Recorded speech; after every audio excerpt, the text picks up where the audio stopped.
Hello and welcome to Pointed Logic Tarot.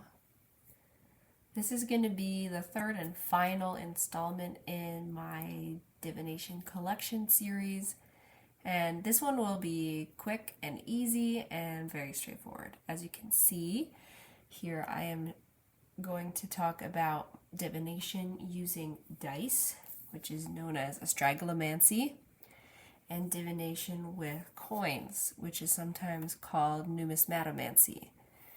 I'll link some resources down below on the history of these divination types and systems, because depicted here are all fairly modernized versions of this, because you can do dice divination with your old-fashioned D6 dice that you get out of a Yahtzee game or what have you. And you can use any type of coins. These are a variety that I'm going to talk about right now. So let's start with dice casting.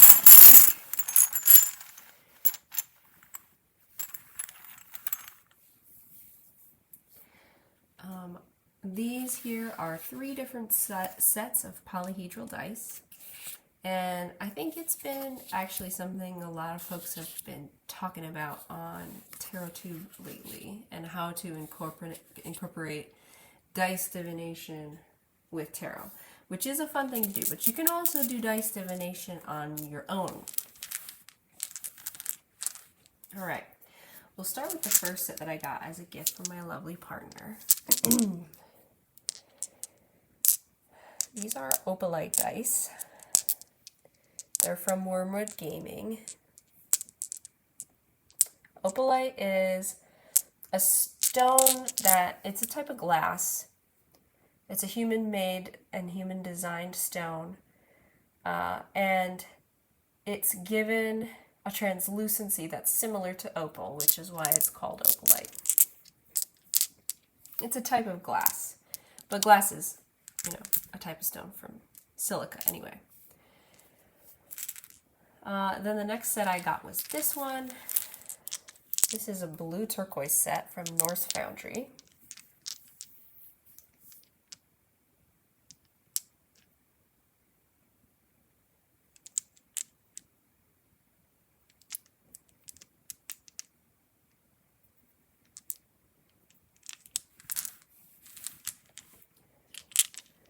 And this is green and black turquoise.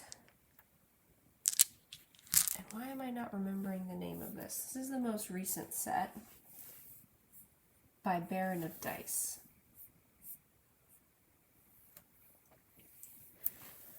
Yeah, so all three of these are stone, or like gemstone. Semi-precious stones. Glass, turquoise. Something I do want to highlight is if you're on the hunt for dice that are stone, gemstone, glass, please try and research where they source the materials from. So you can reach out to the various creators and ask them, are they mined? If so, what mines or what countries? Are they ethically sourced? Do they have details or communication with said mines? Or are they synthetically grown gemstones that are then cut into dice? And that's always helpful to know. Same goes for crystals. I don't own any crystals. I think the only stones I have are some fossils or some found things. But I don't use that stuff in divination or reading. So what I have here are these. Now there are three different resources that I mainly use for dice divination. The first one was from a few years ago, called Dice Divination by @TarotAesthetic on Instagram. And I will put a couple of images on the screen and be sure to link their stuff down below. The next one was Divination with Polyhedral Dice by Sophie Holden. I believe I saw that one on Tumblr. I will also put an image here, and then link where you can find PDF that was just available from Sophie for free. And then thirdly, the one that I think quite a few folks have been talking about lately that I've incorporated a bit into my dice divination system is Divination Dice Casting by Dawn, Michelle, and Lisa Pepez. And theirs often is the like how you incorporate it with tarot, which is really cool. And I guess just to chat a little bit about the types of dice, although I won't go too deep into this because a lot of folks have been talking about this lately. We've got our D4s, which you can use to talk about elements. We've got our D6s here, which I think the D6s vary the most when it comes to what they kind of mean in a divination system. A lot of times the D6 could be the type of problem. It could also be the support that you need or advice. Then we've got the D8.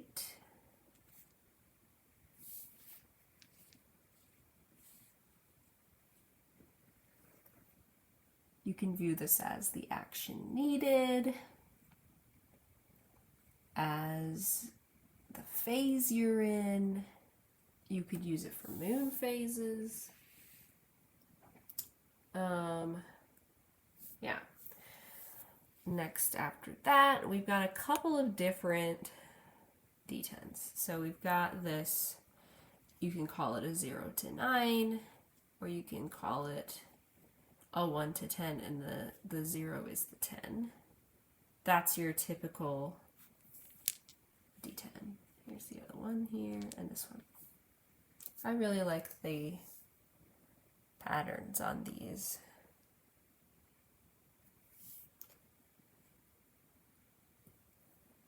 That one is pretty straightforward. I think most commonly that's used for like your standard numerological associations. And I say standard in quotes, like there's common numerological associations, but the ones I use are like the ones that I also associate with playing cards.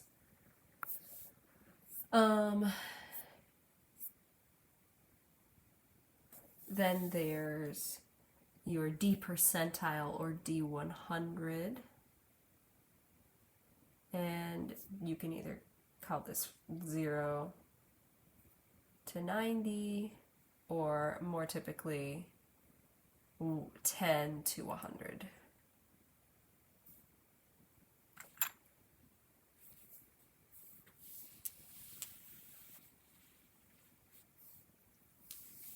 This one, it varies quite a bit, I would say, how I've seen it used.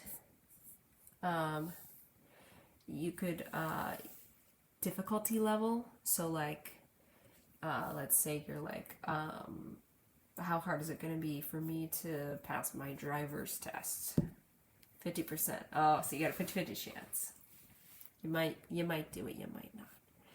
Or like if you're going to do some kind of a weather thing, 20% chance of rain, whatever. That's kind of a fun way to do it. You could do like a how close am I to actually reaching this goal? And again, you need to determine ahead of time, is this 0% or is it 100%? How else have I used the percentile? I mean, sometimes people incorporate it into their numerology. I think that's how Dawn, Michelle, and Lisa Pepez do it.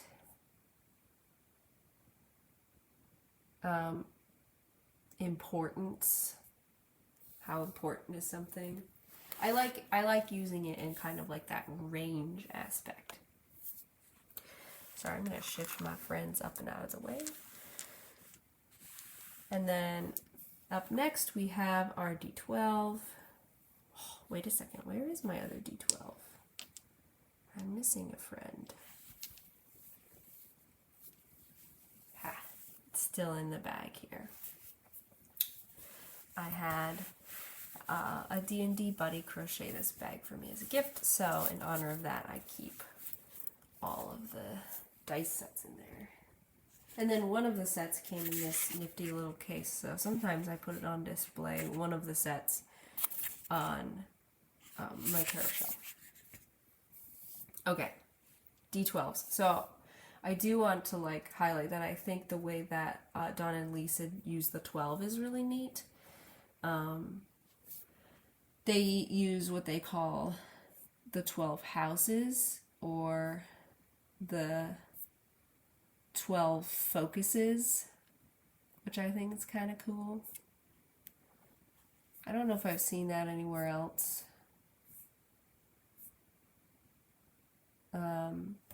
Other ways that you can use this: time, months, or even like AM or PM time of day. It's kind of nice. How else? You could also do like seasonality with this. If you observe the wheels of the year, that's another thing you can use with the D8s.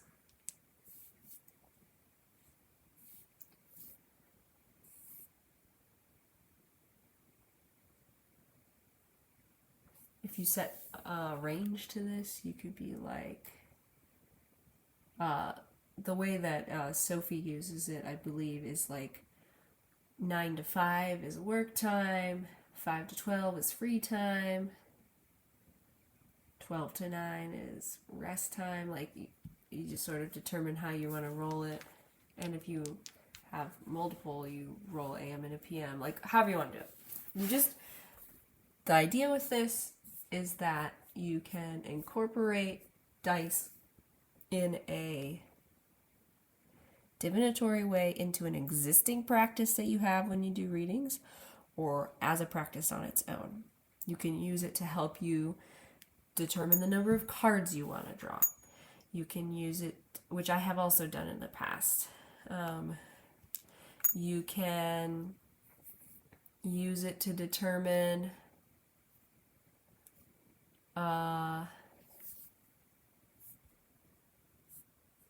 well, like the way that Tarot Aesthetic uses it.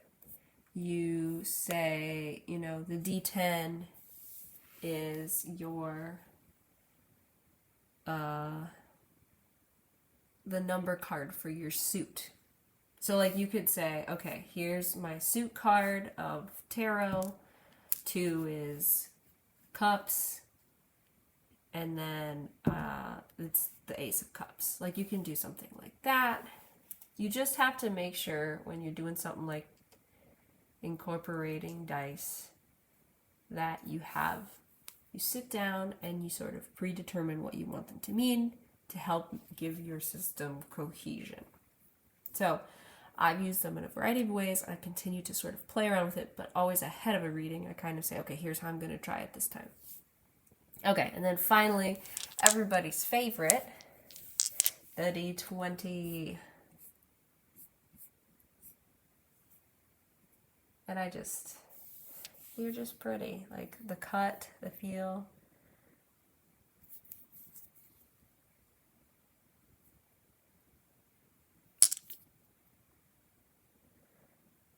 If you want to see some really beautiful D20s, check out Hedron Rockworks on YouTube. It's a person who like hand cuts these as a hobby, and it's really beautiful. Okay. One of the most popular ways to use this is to assign it some tarot meanings, because it's 1 to 20, so that gives you the Magician to Judgment. Other ways that you could incorporate it is if you want to think about it as, instead of using the percentile dice for difficulty, use this as a difficulty level. That especially will feel intuitive to folks who play D&D or other role-playing games, because a nat 20 is like easy peasy. It's a yes, you're going to succeed. A nat 1 is something that means instant failure, totally going to mess it up, it might even harm you. And so, for example, you get a 12, you then sort of determine where in that range of difficulty you land. you know, slightly above half, but not like that great. Maybe it's average on your bell curve. That's a way you can use it. Those are the kind of the two ways that I really use it. I'm trying to think if there's any other ways I've tried. I mean, the other thing is you come up with 20 meanings that are useful to you, and then you give it a whirl. If you wanted to incorporate court cards, you could always do like these as your 4 courts. So you could roll this for suit, this for court, but I'm sure there's a way to come up with a unique combination here that when you roll it, it determines one unique card out of 78. But yeah, so you can use multiple sets or just roll them multiple times. And then of course, the other option here is you can use an online random number generator or dice roller.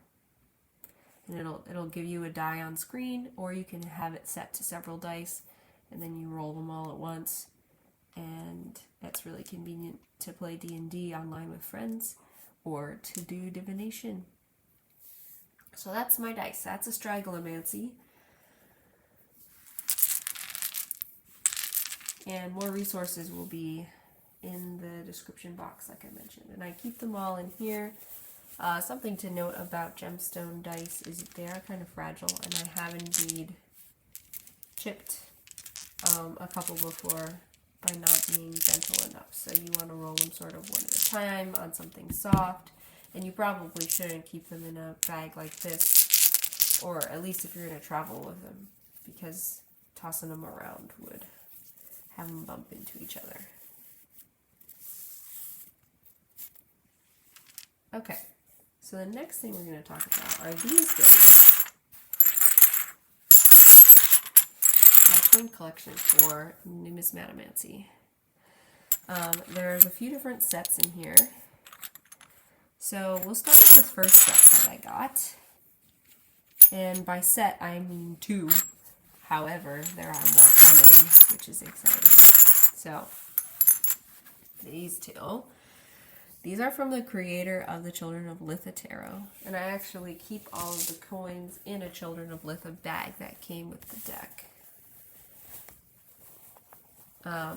Anyway, so Zia Hunt, the creator of the Children of Litha Tarot, also creates divination coins that are kind of witches' runes inspired. So this is the heart and the eye. And Zia has the meanings of these on the website. And there's a set of 8. But then there's 2 more that have just come out with the most recent Children of Our Star Kickstarter. And I've backed the rest of the set. So I'm eagerly awaiting the other ones. And these 2 were actually kindly gifted to me in a trade from Sarah at Tangy Tarot. This one is the Harvest and the Sickle, which you can kind of read like a Lenormand sickle, or you could read it like Death. They're pretty neat.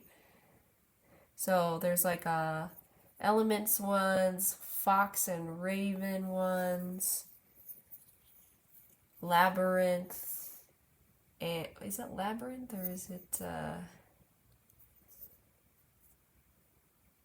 I think so. Crossroads and Star, Sun and Moon. But yeah. So that's these 2. And the way I like to use the dice, or like not dice, coins in general, is spin them. And there's your guy. I use the meanings that come with this. And I like them better than Witch's Runes because you always get one choice. And the way I typically use these is I have them all in the bag and I pull out a coin and toss it on the table. So that's another thing that's kind of fun, because so when you cast a couple of coins, you get a side with something on it. Okay, the next set here are ones that I designed myself. So I went on Canva and designed these coins. And then I submit the designs to a custom coin maker on Etsy and had them laser engraved. So I chose 4 nickel coins and 2 copper coins. We'll start with the nickel coins. These are seasonal coins. And I chose to have them show the opposite in the year of when their season is. So here's in bulk. These are just some designs that were available like for on Canva, like public domain images, that I then combined and made black and white and put in a circle frame image. And then here's Lunasa. Similar thinking there. So they're opposite in the year, in timing. Here's the design I picked and set up for Samhain. It was so hard to get these bats in here. Here's Beltane.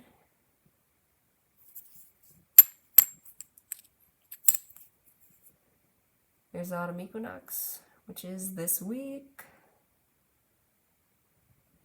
It's this weekend. And then the Spring Equinox. This one is kind of funny because you can see the different levels of detail in each type of design here on the coin. Those little quail or fowl of some type are much more detailed than the little flowers. And then finally, this one might be my favorite, the solstice coin. Winter solstice on this side, and summer solstice on this side. So you can use these in either like timing, again, when you pull, because you're pulling out of this bag the way I do it. Or it could be whatever like you associate with these times of year and themes around that. Like, what are these times of year for? You know, is the winter solstice for introspection? Is the summer solstice for activity? Is the autumn equinox for, you know, reaping the completion of your projects, that kind of thing. And then these two, okay, this one I made because I don't always know what I want to make for dinner. So one side is a pizza. Again, these were images that I pulled up on Canva and then made black and white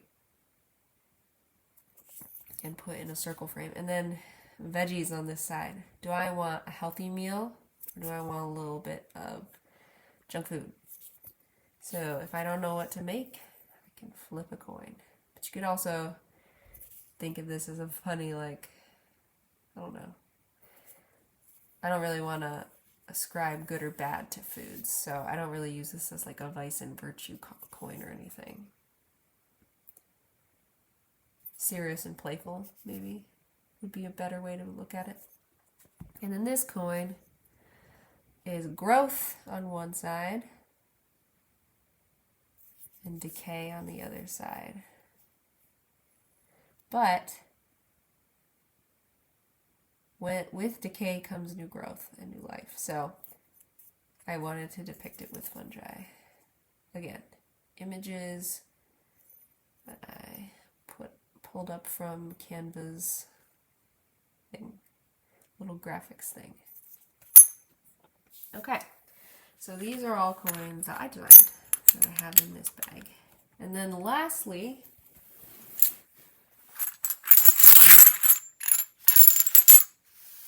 these are all from Geomantic Visions by James R. Eads. This is the same person who did the Cosmovisions Oracle that I chatted about last time. Here it is. You don't need the Cosmovisions Oracle to be able to use the Geomancy but they do connect and associate if you do want them. So basically, all of the beings in the quartz, or the being suit, let me find one to show off. Of course, none are in that pile of cards, and pull out some more.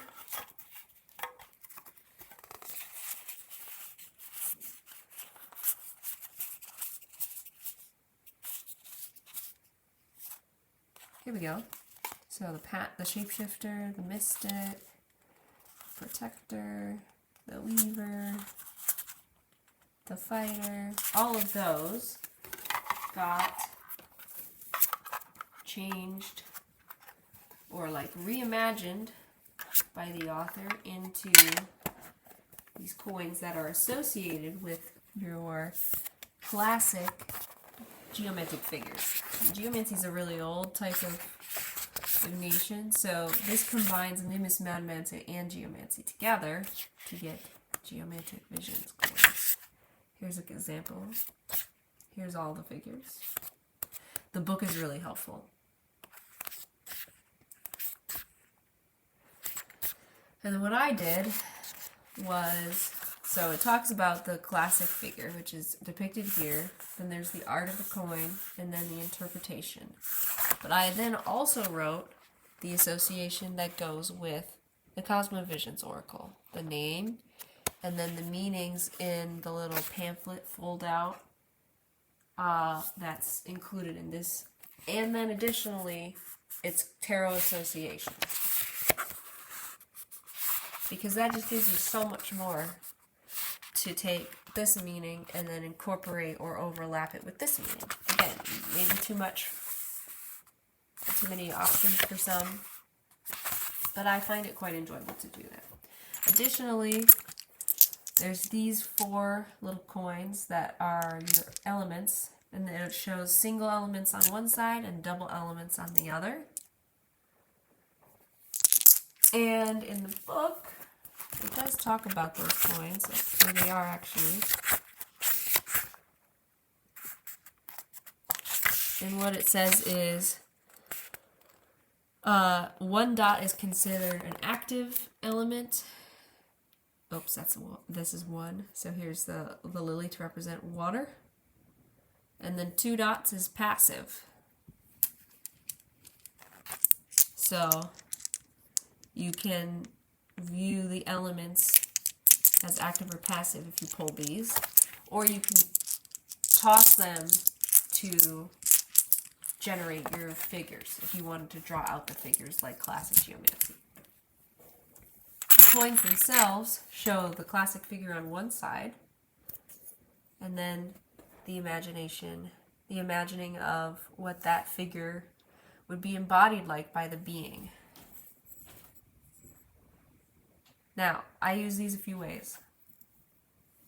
When I cast them, if they land this way, I take the meaning to be more similar to the classic geomantic meanings.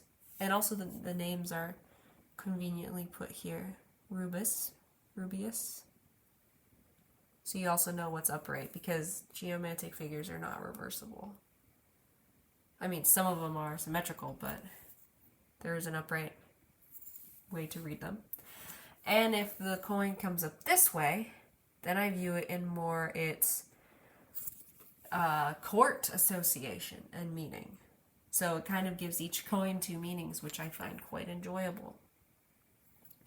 Alternatively, again, you put them in the bag and you draw 1.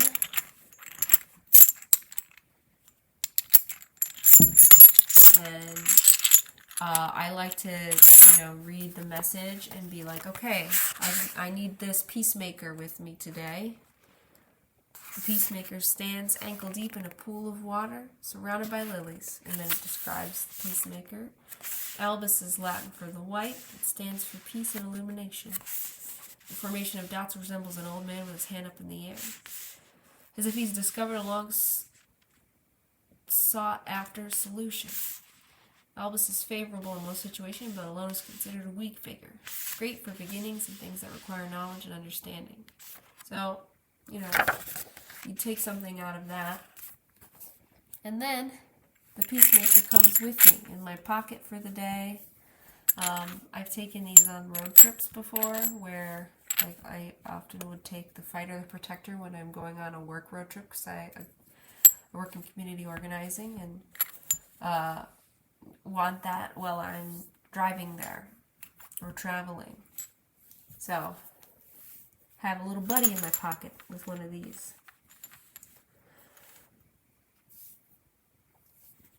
And then the last thing I wanted to show is not, it's still a divinatory tool, but it's not really like a tool per se as far as coins or dice or cards. But it's a tarot spread book that I just find incredibly useful and want to recommend. And if someone would like a full review of flip through of this book, and by flip through I don't mean I'm going to show you the whole thing, but like a proper review of this book, let me know. This is the Way Anchor Tarot Spread Book, 78 Spreads for Tarot Readers by Veronica Van Ziepel. Veronica is on Instagram, and if you want to try out some of these spreads, Veronica actually has posted many of them.